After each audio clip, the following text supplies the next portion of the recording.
Duplo Expresso. Lê inglês. Eu vou falar rapidinho, depois... Haddad. Lula é meu amigo! Mexeu com ele, mexeu comigo! Olá, boa noite, gente. Tudo bem? Estamos nós de novo aqui, na vigília. Viemos fazer uma conversa com o presidente Lula. Amanhã tem a nossa convenção, é a data que nós vamos lançar o presidente Lula, candidato a presidente do PT. Candidato a presidente do Brasil. E viemos aqui... É Lula do PT! E viemos...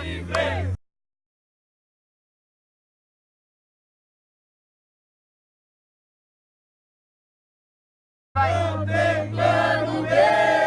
Primeiro turno é Lula do PT! Lula livre! Então nós estamos passando aqui rapidinho, vamos voltar hoje para São Paulo ainda, que a gente tem reuniões lá, para dizer que é Lula, não tem plano B, é Lula, nós vamos levar até as últimas consequências.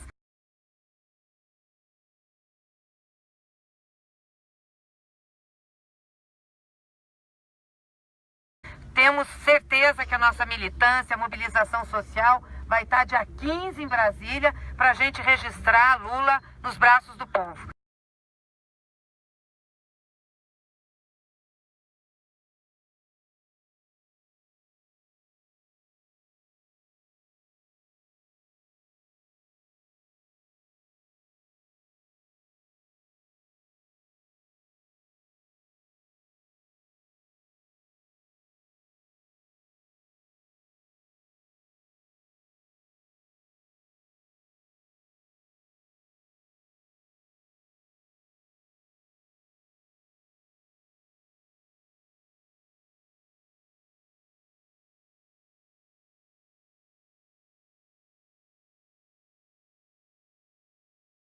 Está aqui comigo o Haddad, que vai falar com vocês, o Emílio, está também o nosso querido Greenhalgh. Viemos aqui para conversar com ele e dizer, presidente, amanhã faremos o seu lançamento numa grande festa lá em São Paulo. E dia 15 registraremos sua candidatura no Tribunal Superior Eleitoral. Ele pediu para agradecer vocês, nós estávamos lá dentro, ouvimos os gritos de vocês aqui. Ele diz sempre, agora as meninas, a moçada ali está mais perto de mim, me dá muita vibração positiva. Então eu queria dizer isso para vocês, gente. Muito obrigada pelo que vocês têm significado na resistência e no apoio ao presidente Lula. Viva Lula, Lula livre! Pernambuco é militância de Pernambuco. Ontem eu já falei com a militância. O PT de Pernambuco não vai votar em golpista. A gente apoia Marília Reis, governadora de Pernambuco. Aí a resistência, a candidatura da Marília Reis, existe uma movimentação da militância. Boa noite, pessoal. Boa noite, Haddad. Queria cumprimentar vocês, agradecer sempre o carinho, né, com que tem tratado o presidente Lula e a todos nós quando estamos aqui em Curitiba. Bom, vocês sabem que essa eleição, do ponto de vista político, ela, de certa maneira, ela está decidida já. O Lula ganha no primeiro turno. O problema dessa eleição não é político, porque o povo já sabe o que quer. Em todas as pesquisas de opinião, quando o Lula não ganha no primeiro turno, ganha em qualquer cenário de segundo turno. Então qual é o problema? Não é político. O problema é jurídico.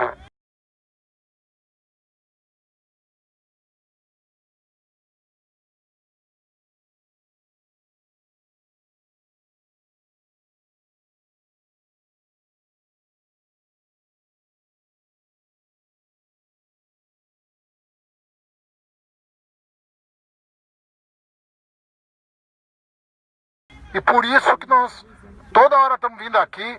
Emílio é advogado, eu sou advogado, Gleisi é advogada, Greenhalgh é advogado.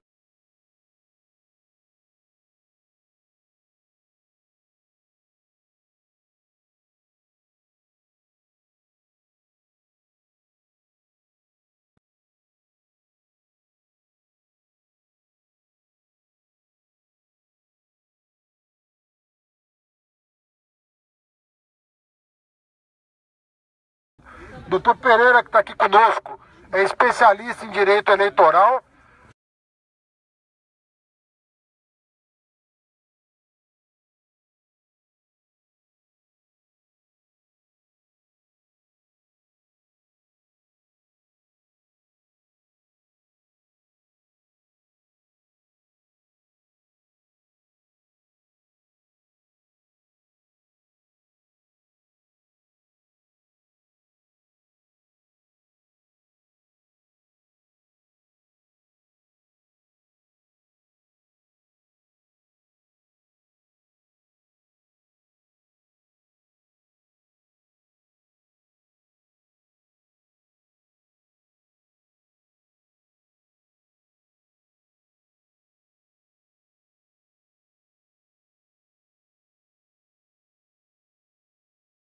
Todo mundo sabendo que o lado de lá está querendo impedir o registro da candidatura Lula.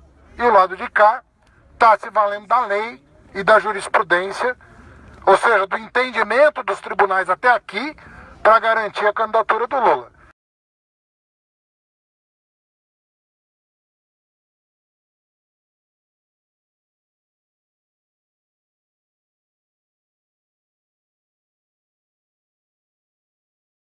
Ninguém está querendo mudar a lei, não. Nós estamos querendo usar a lei que existe e o entendimento sobre ela.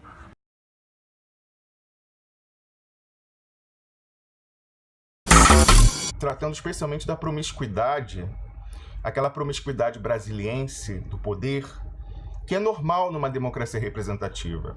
Você tem uma capital em que você tem a elite, a representação do poder que está exercendo naquele momento, né, o governo de turno, o oficialismo e a oposição. Essas pessoas ocupando o mesmo espaço físico, sendo todas elas parte de uma elite social urbana, elas se frequentam, elas vão aos mesmos restaurantes, as mulheres são amigas, eles fazem exercício na mesma academia de ginástica, os filhos vão para as mesmas escolas, vão para o mesmo clube no fim de semana, um convida no churrasco no outro, vão ao cinema junto. Então, essa promiscuidade, ela é normal numa democracia representativa em estágio normal. O que choca as bases é isso ser mantido, essa praxis assim, do pessoal bater boca no parlamento e depois sair para o barzinho, choca no momento em que foi rompida a normalidade democrática. Então, isso choca, porque a representação, por exemplo, sempre foi a minha impressão. O PT, especialmente o parlamentar, se comportou depois do golpe da Dilma Rousseff como se tivesse perdido uma eleição.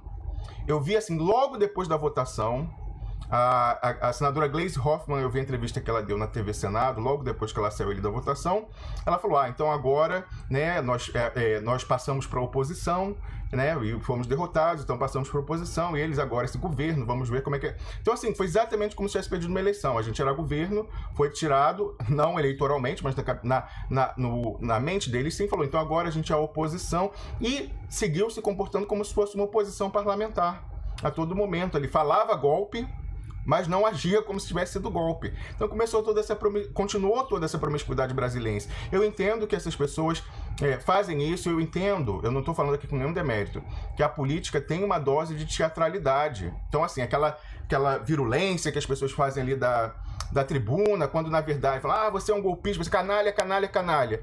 E aí depois vai ali no cafezinho do Senado e tal, não sei o quê. Eu entendo que tem isso e faz parte, Wellington, faz parte, porque ele está ali representando o anseio da base, que quer falar canalha, canalha, canalha.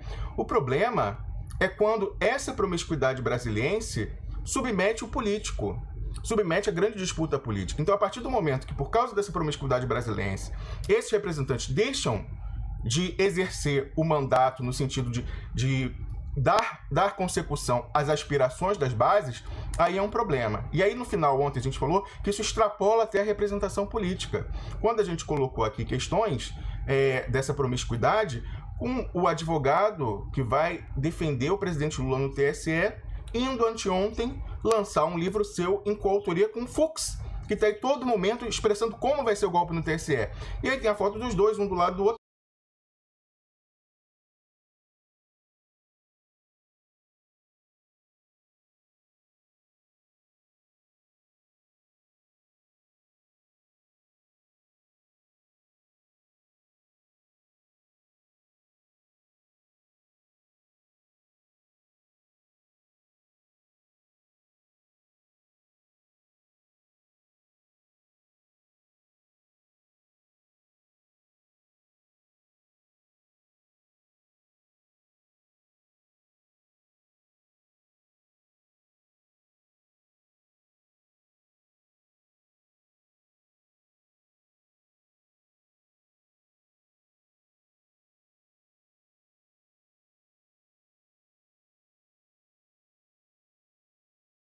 Ele até já esteve aqui, Wellington, um cara ótimo. Mas um do lado do outro, segurando o livro, sorrindo. Então, assim, isso é característico de um golpe? Isso é o comportamento de quem está vivendo um golpe? E em lançamento de livro com o golpista, o representante do golpeado e o golpista num lançamento de livro sorrindo? Isso é o comportamento de quem está num golpe? Da mesma forma, Eugênio Aragão é o outro advogado que vai atuar no Tribunal Superior Eleitoral junto com esse. É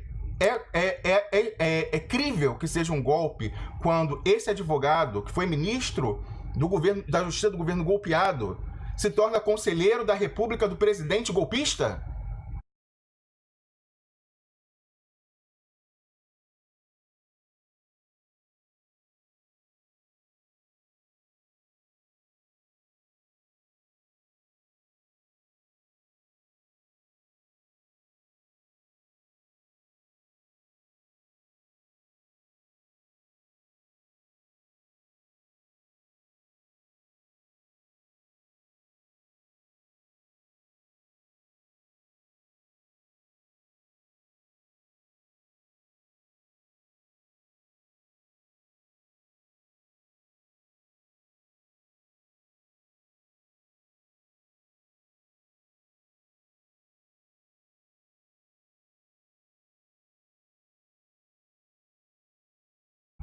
Por votação do PT na Câmara?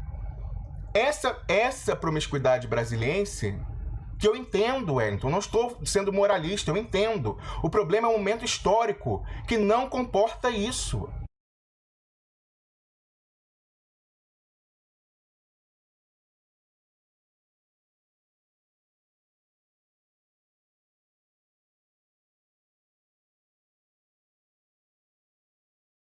Não comporta. Então, essa promiscuidade aí é problemática.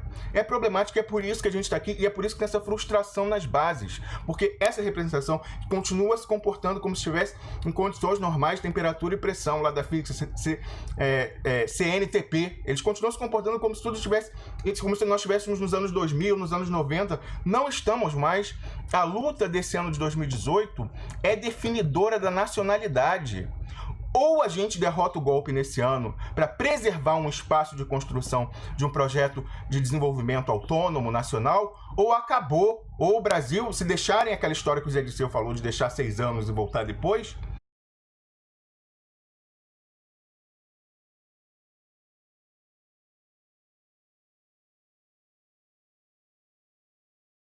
acabou. Daqui a 6 anos não sobrou nada, não tem Embraer, não tem pré-sal, não tem aquífero Guarani, não tem petróleo, não tem nióbio, não tem nada mais, já destruíram os direitos sociais, já desindustrializaram totalmente o país já virou um fazendão de soja, a economia já foi reprimarizada, não vai ter mais espaço para chegar um Lula.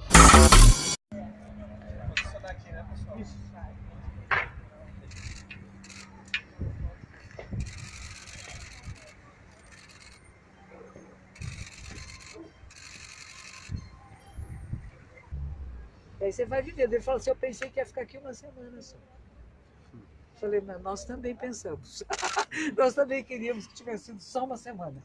Mas seja o tempo que for, estamos juntos. Dividir isso com vocês. E vocês podem decidir, sabendo das consequências que nós temos. A coisa mais dolorida que nós estamos passando nesse momento é essa fase da prisão. Mas quando o Lula tomou a decisão, ele tomou a decisão baseada em uma situação. A resistência nós podemos fazer, só que a leitura da resistência que nós fazemos aqui não é a nossa resistência, é a resistência dele.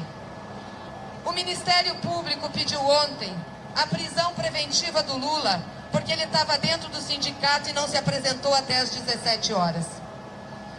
Nós dissemos que aquilo não era certo para o juiz Sérgio Moro, que ele não podia dar a preventiva.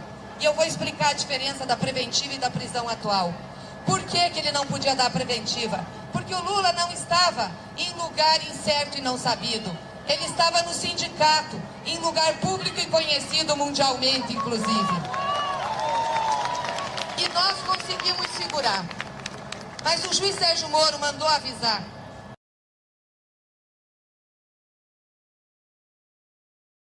que se não tivesse um processo para que ele cumprisse a pena, ele ia decretar a prisão preventiva. A prisão preventiva ele ia decretar pelos 2 outros processos do presidente que estão tramitando agora na vara que ele dirige. O que significa a prisão preventiva?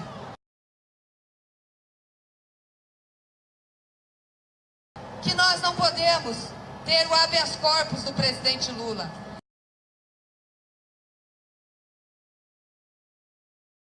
Juridicamente, nós praticamente ficamos impedidos de tentar.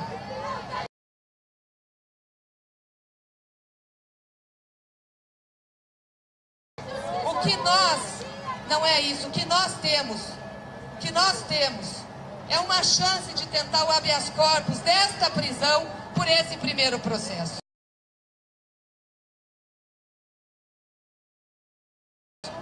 Foi pensando nisso.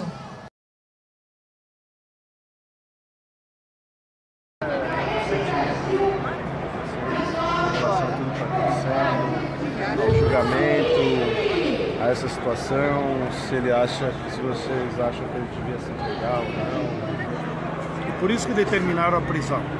E o nosso objetivo é preservá-lo para a vitória final da campanha. Então, nesse momento, do ponto de vista de estratégia judicial, como nós temos vários habeas corpus a serem julgados na semana que vem,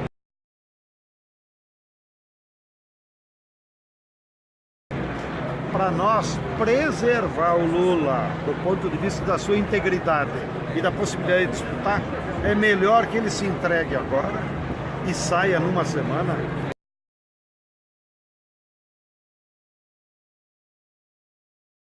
Do que correr o risco, que já era uma ameaça que a Globo vinha propondo e o Moro estava com a caneta na mão, e decretar a prisão preventiva.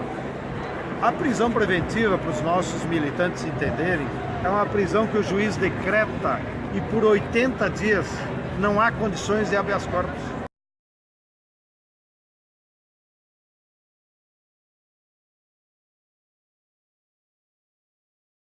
Então nós corríamos o risco de o Moro decretar uma prisão preventiva e eles inutilizarem o Lula por 80 dias.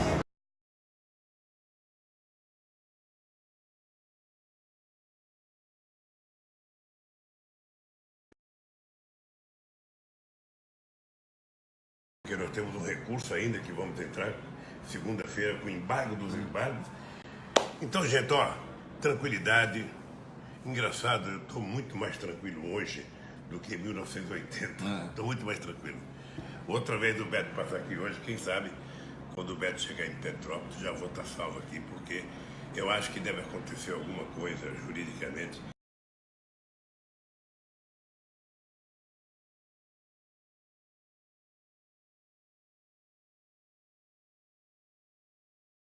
Para que essa alucinação, essa doença, sabe, que é uma mente doentia do Moro. Eu fui prestar depoimento, Beto, é uma mente doentia.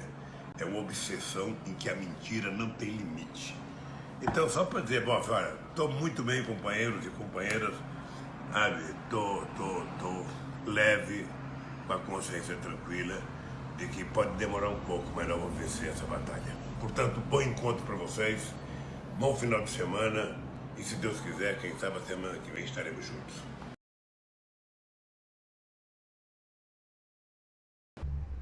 Aí você vai vivendo. Ele fala assim, eu pensei que ia ficar aqui uma semana só.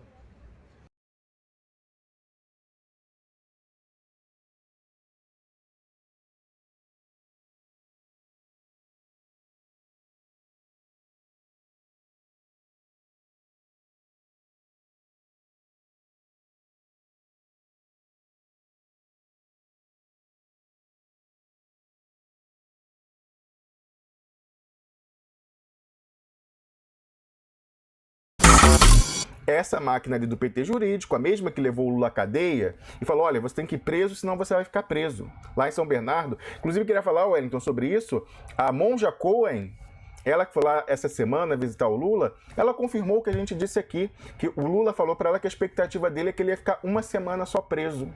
Que foi o que a gente disse aqui, o Cardoso chegou lá e falou isso. Não, porque tem aí o julgamento na quarta no STF, aí a gente quebra lá, e a gente sabia que não era, a gente falando aqui que era mentira. Então, esse PT jurídico que foi o que levou, que prendeu o Lula, primeiro fez as leis, né?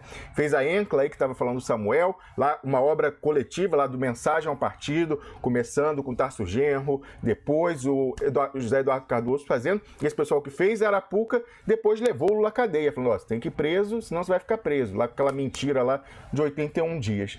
Tá mais de 100, né? Era 81 dias, o perigo, já está sendo quase mais de 110 dias preso. Duplo Expresso.